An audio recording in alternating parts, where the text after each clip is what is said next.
बहुत interesting topic है, right? हम लोग और ये सीरीज कंटिन्यू कर रहे हैं। एक एक जो सीक्रेट, जो रहस्य स्वामी जी शेयर करते हैं, बहुत महत्वपूर्ण है। पिछले हफ्ते हम बात कर रहे थे कार्य को सेवा के रूप में देखना, किस तरीके से हम देख सकते हैं। और उसमें हम बात कर रहे थे कि हमारा जो कार्य है, हमारे जीवन का एक अधिकांश समय हम अपने कार्यों में बिताते हैं। तो किस विचार के साथ, किस व्यवहार के साथ, किस मनोवृत्ति के साथ हम अपने कार्य को करते हैं, ये बहुत जरूरी होता है।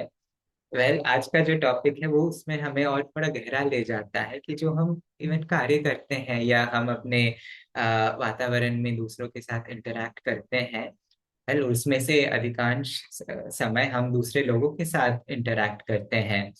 आ, कुछ लोगों के लिए ये थोड़ा ज्यादा होगा। कुछ लोग बोल सकते हैं नहीं, मेरा काम तो कंप्यूटर पर है, मैं तो कंप्यूटर पर काम करता हूँ। तो ठीक है, हो सकता है आप काम करते हैं, बट आप भी उसमें आपके टीम्स के साथ आप काम करते हैं।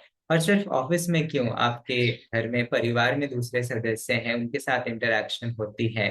परिवार में दूसरे लोग होते हैं। इवन अगर जब हम बाहर निकलते हैं, मान लीजिए सिंपल बाहर दुकान से कुछ खरीदने में या कहीं जाने के लिए, वहाँ हम लोगों के साथ इंटरेक्ट करते हैं। तो ये अगेन बहुत महत्वपूर्ण पार्ट है हमारे जीवन का। इनफैक्ट हम सोशल बीइंग्स हैं। हम इस संसार में रहते हैं जो एक सामाजिक प्राणी है, राइट? हम ऐसा नहीं है हम अपने अलग आइलैंड में हम अलग से रह सकते हैं। तो ये जरूरी है कि हम किस तरीके से दूसरों के साथ, आ, दूसरों को किस तरीके से समझते हैं, दूसरों के साथ किस तरीके से हम कार्य करते हैं, अपने संबंधों को किस तरीके से लेते हैं, ये हमारे लिए बहुत जरूरी है। एक बहुत इंटरेस्टिंग चीज स्वामी जी शेयर करते हैं कि आपने देखा होगा कि हमारे जीवन में कि हमारे सबसे जो खुशी या आनंद के जो पल हैं या थे, कि वो भी, और ये भौतिक स्तर पर वो बात कर रहे हैं कि वो ये नहीं बोल रहे हैं कि आप ध्यान में जैसे हम गहरा जाते हैं, ईश्वर की उपस्थिति अनुभव करते हैं, वो अलग होता है। वो हम ईश्वर के साथ, परम चेतना के साथ कनेक्ट कर रहे हैं। बट जब हम आमतौर पर जब एक भौतिक स्तर पर हम दूसरों के साथ या अपने जीवन में आगे जाते हैं, सो तो जो हमारी जो सबसे आनंद के जो पल है, वो भी दूसरे लोगों से आती है। और जो सबसे दर्दनाक या दुख भरे पल है, वो भी दूसरे लोगों से किसी न किसी तरीके से वो प्रभावित होती है। और ये हमारे हाथ में होता है। स्वामी जी कहते हैं कि मैं दूसरों को तो मैं किसी तरीके से मैं कंट्रोल नहीं कर सकता कि वो मेरे साथ कैसा व्यवहार करेंगे या किस तरीके से बर्ताव करेंगे, बट मैं अपना जो मेरा जो वेदर है, वो मैं अपने हाथ में कंट्रोल कर सकता हूँ। और हम देख सकते हैं कि अगर हम डिसाइड करते, योगानंद जी कहते हैं कि अगर मैं चुन लेता हूँ कि मैं खुश रहूंगा, चाहे कोई भी हमारी बाहरी परिस्थिति हो, तो हमारे अंदर ये शक्ति है कि हम खुश हो सकते हैं। और इसका विपरीत भी जो है, वो भी बिल्कुल सही है कि अगर हम आंतरिक रूप से मान लेते हैं कि मैं खुश नहीं हो सकता, मेरी परिस्थिति ऐसी है, मेरे आसपास के लोग ऐसे हैं, मैं इससे बाहर नहीं निकल सकता, तो मैं नहीं निकल सकता उससे बाहर। तो हम खुद, हमारे विचारें, हमारी चेतना निर्धारित करती है कि हम खुश रह सकते हैं, खुश रहेंगे या हम दुखी रहेंगे, ये हमारे ऊपर है। और वहां से जब हम बढ़ते हैं दूसरों के बीच, जब हम आते हैं और हम देखते हैं कि हाँ, लोगों के साथ ये जो रहस्य स्वामी जी बता रहे हैं, बहुत इंटरेस्टिंग है। मैं एक बार पढ़ूंगा। टाइटल तो है कि दूसरों की वास्तविकताओं को स्वीकार करना। बट स्वामी जी कहते हैं कि खुश रहने का रहस्य है कि दूसरों की वास्तविकताओं, उनके स्वभाव को वैसे ही स्वीकार करना जैसे वे हैं, ना कि उन्हें अपने बनाए सांचे में ढालने की कोशिश करना। ये बहुत महत्वपूर्ण है, क्योंकि हम सोचते हैं, और इन जो मैं उदाहरण आपको दे रहा था उसमें हम बोलते हैं कि काश ये व्यक्ति इस तरीके का होता, या काश बाकी सब इसमें सही है, ये एक क्वालिटी है जो मुझे पसंद नहीं है, अगर ये उसमें बदल जाता तो सब कुछ अच्छा हो जाता। और कितना समय हम इसमें व्यर्थ करते हैं ये सोचने में कि क्या, काश इस व्यक्ति, और ये रियलिटी है। हम आम दूसरे लोगों के बारे में हमें ज्यादा फर्क नहीं पड़ता, स्पेशली जिनके साथ हम नजदीकी रूप से हम कार्य करते हैं या उस एनवायरनमेंट में रहते हैं, और वो हमें चैलेंज करते हैं। ये सृष्टि बनी ही उस तरीके से है। एक बहुत सुंदर उदाहरण है सेंट तेरेसा ऑफ लिसिएक्स। ये स्वामी जी उदाहरण देते हैं। आपने सेंट तेरेसा ऑफ अविला के बारे में सुना होगा। ये एक और संत है यूरोप में, वहां से स्वामी जी ये कहानी शेयर करते हैं। वो कहते हैं कि तो ये जो संत थी उनका खुद का कॉन्वेंट था, जहाँ पे दूसरे नन आके रहते थे। और जैसे कि होता है कॉन्वेंट में भी, तो कई नए भी जो नन है वो आके, जो महिला जो संत है वो आके वहाँ पे रहने लगते हैं। और कई वरिष्ठ भी महिला नन सन्यासी होते हैं, जो कुछ कुछ में होता है ना कि वो चाहते हैं कुछ करने के लिए, बट शायद उसमें उनमें उतनी क्षमता नहीं है, या वो उस सांचे में खुद को ढाल लेते हैं कि चलो मैं इस मोनास्ट्री में हूँ, मुझे सब कुछ मिल रहा है, इसके साथ मैं आगे बढ़ूंगा। बट आंतरिक रूप से एक फ्रस्ट्रेशन रहता है, या चीजें होती है कि अगर चीजें बदलती, तो ऐसे लोग उस कॉन्वेंट में भी थे जो कहानी स्वामी जी शेयर कर रहे थे। और तो वो बताते कि तो हुआ कि ऐसे कुछ कुछ नन्स थे जो बहुत नेगेटिव उनका व्यवहार था, लोगों को बहुत भला बुरा कहते, खासकर जो नए नन्स वहां पे आते तो उनको बहुत भला बुरा कहते, खराब चीजें करते। इवन जब कपड़े धोते इस तरीके से धोते कि दूसरों की आंखों में वो साबुन और वो पानी छिटकता, और इस तरीके की चीजें जो हम शायद सोचते हैं कि अगर किसी ऐसे मोनास्ट्री में या कॉन्वेंट में जाके ऐसे लोग क्यों करते हैं। और नेचुरली तो जो नए भी जो नन आए थे, तो वो जाके सेंट तेरेसा से कहा, उन्होंने कहा कि क्यों ये लोग ऐसा कर रहे हैं, कि उन्हें क्या हमारे इस कॉन्वेंट में रखने की जरूरत है, क्या हम उन्हें निकाल नहीं सकते, अलग नहीं कर सकते। और सेंट तेरेसा ने कहा, बहुत सुंदर जवाब दिया। उन्होंने कहा कि अगर ऐसे लोग हमारे कॉन्वेंट में नहीं है, तो ये हमारा कार्य है कि हम बाहर निकले और ऐसे लोगों को ढूंढे और उन्हें ढूंढ के अपने कॉन्वेंट में लेके आए। और हम सोचेंगे कि ये कैसा जवाब है कि हम और ऐसे लोगों को ढूंढ के लाएं कि जिनका व्यवहार बर्ताव ऐसे है। और तो फिर स्वामी जी एक्सप्लेन करते हैं, और जो उनका कारण था वो इसलिए है कि अगर सब कुछ अच्छा रहता है, तो हमें पता नहीं हमारी प्रगति कैसी हो रही है। अगर हमारे आसपास सब कुछ अच्छा है, सब कुछ पॉजिटिव है, तो हमें शायद लग सकता है कि हम परफेक्ट हैं, हमें कोई खामी नहीं है। बट जब वो परिस्थितियां, वो लोग हमारे जीवन में आते हैं और हमें चैलेंज करते हैं, कि जो लोग हमें बोल चैलेंज करते हैं कि हम कैसे उनके साथ रिस्पॉन्ड करें, उनके बर्ताव को, उनका बर्ताव खराब है, इसमें कोई डाउट नहीं है, बट हम कैसे रिस्पॉन्ड कर रहे हैं, क्या हम और क्रोध के साथ रिस्पॉन्ड कर रहे हैं, या हम उनको और प्रेम के साथ रिस्पॉन्ड कर रहे हैं, क्या हम विनम्रता के साथ रिस्पॉन्ड कर रहे हैं, क्या हम दया की भावना उनके लिए रख रहे हैं। ये हमारे लिए बहुत जरूरी है।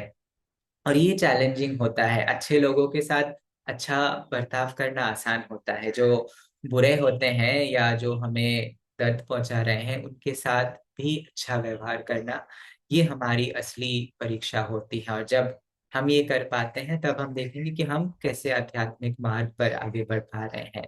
एक और बहुत सुंदर उदाहरण ये सेंट फ्रांसिस के जीवन से, ये भी सच्ची घटना है। और तो वो जिस गांव में, शहर में वो रहते थे, तो एक समय था जहाँ पे दो तीन ऐसे गुंडे आप कह लो, कि जो लोग बहुत नोटोरियस थे, बहुत परेशान करते थे गांव वालों को, कि कहीं पे कुछ चोरी कर लिया, किसी का कुछ नुकसान कर दिया, इस तरीके से कर रहे थे। और तो कुछ समय ऐसा चल रहा था, फिर जो गांव वाले थे, शहरवासी थे, उन्होंने सोचा कि अब बहुत हो गया है, ये हमें बहुत परेशान कर रहे हैं, आज उनको सबक सिखाना है। तो क्या किया, जो भी लोग थे उन्होंने अपने घर से ही कोई भी औजार हो उठाया, कोई डंडा लिया, कोई झाड़ू लिया, कुछ जो भी है, कि और उनके पीछे भागने लगे कि आज तो इनको सबक सिखाना ही है। और तीन लोग पूरे गांव के सामने वो क्या कर पाते, तो वो दौड़ने लगे, भागने लगे। और भागते भागते उन्होंने देखा एक चर्च है। तो वो देखे, और ये सैन फ्रांसिस का वो चर्च था। और तो भागते भागते वो गए वहां पर। और तो तो उस समय, उस जमाने में जो होता था कि अगर आप चर्च पर जाते हैं और वहाँ जो ऑल्टर है वहां पे आप रहते हैं, तो वहां पे कोई आपको इस तरीके से दंड नहीं दे सकता, या आई मीन वो आपको छोड़ देते हैं बेसिकली कि आप ईश्वर के सामने आए हो, तो हम आपको पनिश नहीं करेंगे। तो बट वो जैसे गए वहां पर, सैन फ्रांसिस नहीं थे। और उन्होंने जिस गुरु भाई को कहा था कि आप देखो, आप देखना, चर्च की देखभाल करना मेरे एब्सेंस में। तो वो थे वहां पर, और जैसे ही उन्होंने देखा कि ये तीन गुंडे वहां पे थे, उन्होंने उनको बहुत भला बुरा कहा और कहा कि तुम्हें शर्म नहीं आती, तुम यहाँ ईश्वर के घर आए हो, इतने बुरे काम करते हो, निकल जाओ यहाँ से। और करके उनको निकाल दिया। तो फिर जब सैन फ्रांसिस वापस आए, और ये जो गुरु भाई थे, बहुत गर्व के साथ उन्होंने कहा कि ये ऐसे तीन ये जो गुंडे थे जो सबको परेशान कर रहे थे, ये उस दिन आ गए थे, और मैंने उनको भगा दिया। और सैन फ्रांसिस ने क्या कहा कि ये तुमने बहुत गलत किया है, कि तुम अभी तुरंत जाओ, उन तीनों को ढूंढो, और उन तीनों को ढूंढ के अपने घुटनों पर उनसे प्रार्थना करो कि तुम कि वो चर्च पर वापस आए। उन्हें कहो कि ब्रदर फ्रांसिस ने कहा है, आपको आमंत्रित किया है कि चर्च में वापस आने के लिए। और इस गुरु भाई ने किया वैसा, और उनको ढूंढ के लाए।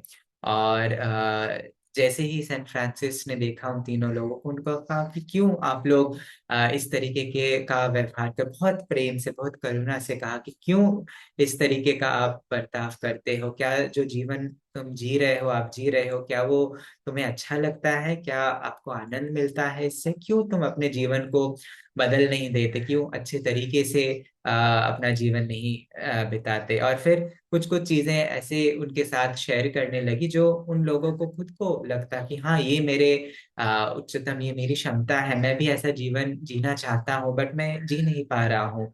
और जिस तरीके से स्वामी जी इस टॉक में शेयर करते हैं कि हम हमारी जो चेतना है वो पूरे एक देश जैसा है, कि उसमें इतने सारे लोग हैं, और हर एक की अलग अलग क्वालिटीज है, इवन अपोजिंग क्वालिटीज है। कि हम किसी किसी परिस्थिति में बहुत विनम्र हो जाते हैं, किसी किसी परिस्थिति में हम अहंकार के साथ हम व्यवहार करते हैं। और ये हमारे अंदर होता है, ये हमारी चेतना के अलग अलग एस्पेक्ट्स आप बोल सकते हो, हमारे अहंकार के, पर्सनालिटी के एस्पेक्ट्स।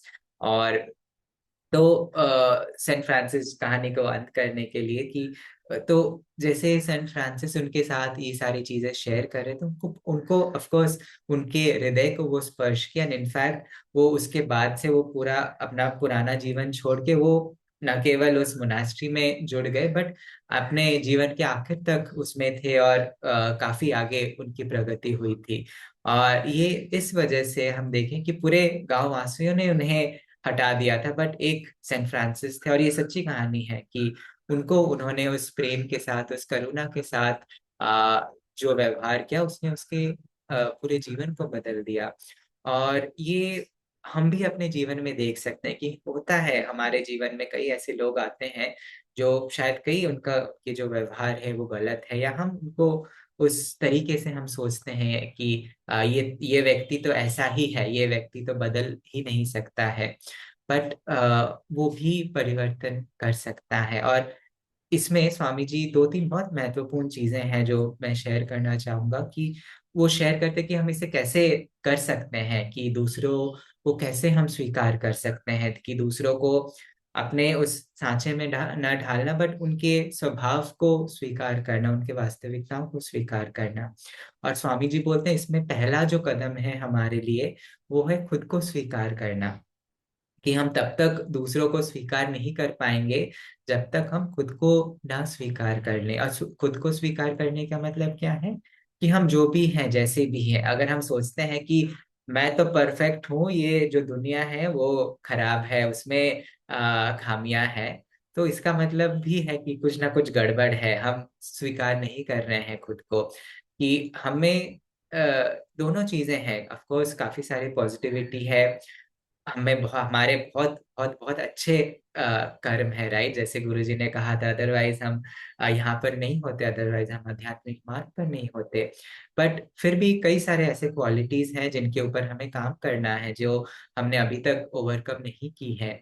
और तो उनको जब हम एज इट इज स्वीकार करते हैं तो क्या होता है, फिर हम उस पोजीशन से आगे बढ़ सकते हैं कि कैसे हम उन्हें चेंज कर सके। तो उसी तरीके से दूसरों के लिए भी, कि जब हम दूसरों को स्वीकार करते हैं कि वो जैसे हैं, कि ना कि जिस तरीके से हम एक्सपेक्ट करते हैं या हम उन्हें चाहते हैं वो उस तरीके के हो, कि नहीं, वो जिस प्रकार जिस स्वभाव के हैं उस तरीके से उन्हें स्वीकार करना, ये पहला कदम है उस बैरियर को तोड़ने के लिए, अपने संबंधों को और जो उसमें सद्भावना सामंजस्य है वो ले आने के लिए, ये पहला कदम है। दूसरी चीज स्वामी जी क्या बताते हैं कि दूसरों को वो स्पेस देना, वो जगह देना, ताकि वो अपने उस व्यवहार में या अपनी परिस्थिति में या जो भी उनकी मनोवृत्ति है उसमें वो रह सके। कि हम अगर उन्हें वो स्पेस नहीं देंगे या वो जगह नहीं देंगे सही तरीके से कार्य करने की, तो उन्हें लगेगा कि ये मेरे सर के ऊपर बैठ रहे हैं और मुझे वो जगह नहीं दे रहे हैं। वेराज जब हम उन्हें वो स्पेस देते हैं अपने तरीके से, जब हम रिएक्ट नहीं करते हैं उनके उन चीजों के ऊपर, तो क्या होता है कि हम बेसिकली उन्हें वो जगह देते हैं, उन्हें वो समय देते हैं, ताकि वो रियलाइज कर सके, अच्छा तो ये एक ऐसा व्यक्ति है जो मुझे कुछ कह नहीं रहा है। आमतौर पर क्या होता है कि अगर किसी के अंदर कोई क्वालिटी है जो शायद अच्छी नहीं है, तो कई लोग बाहर बाहर की जो दुनिया है वो एक मिरर जैसी होती है हमारे सामने। हम सोचते हैं कि कई लोग मेरे साथ ऐसे क्यों व्यवहार कर रहे हैं या ये क्यों बोल रहे हैं, बट वो आईना होता है जो हमें बताने की कोशिश करती है।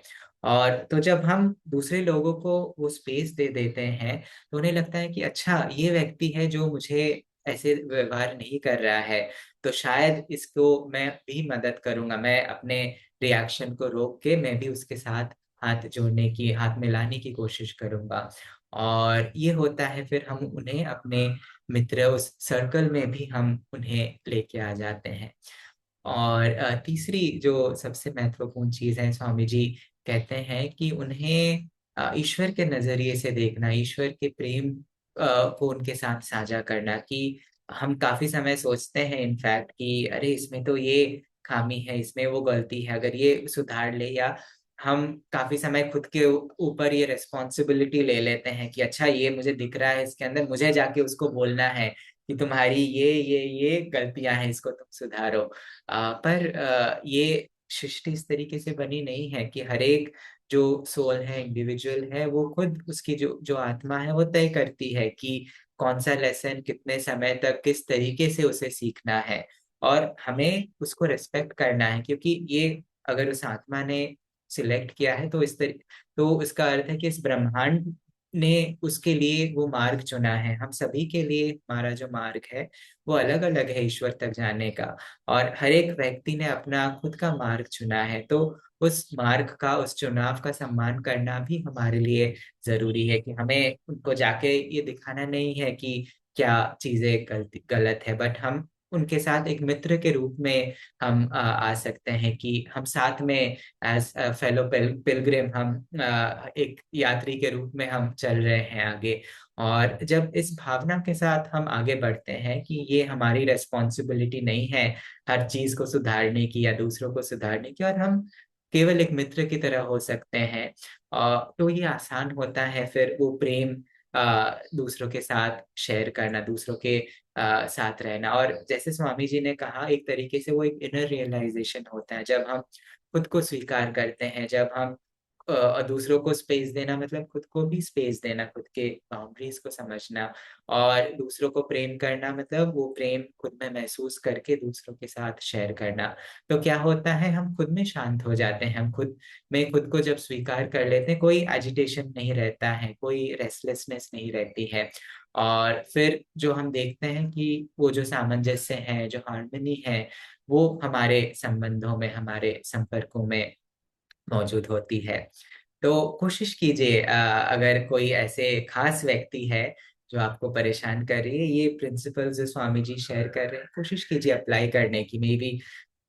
मे बी एक हफ्ता आप ट्राई कीजिए करके, या कुछ नहीं तो एक दिन 2 दिन ट्राई कीजिए, और देखिए क्या फर्क पड़ रहा है आपको, क्या ये चीजें करके आपको पॉजिटिव रिस्पॉन्स मिल रहा है कि नहीं।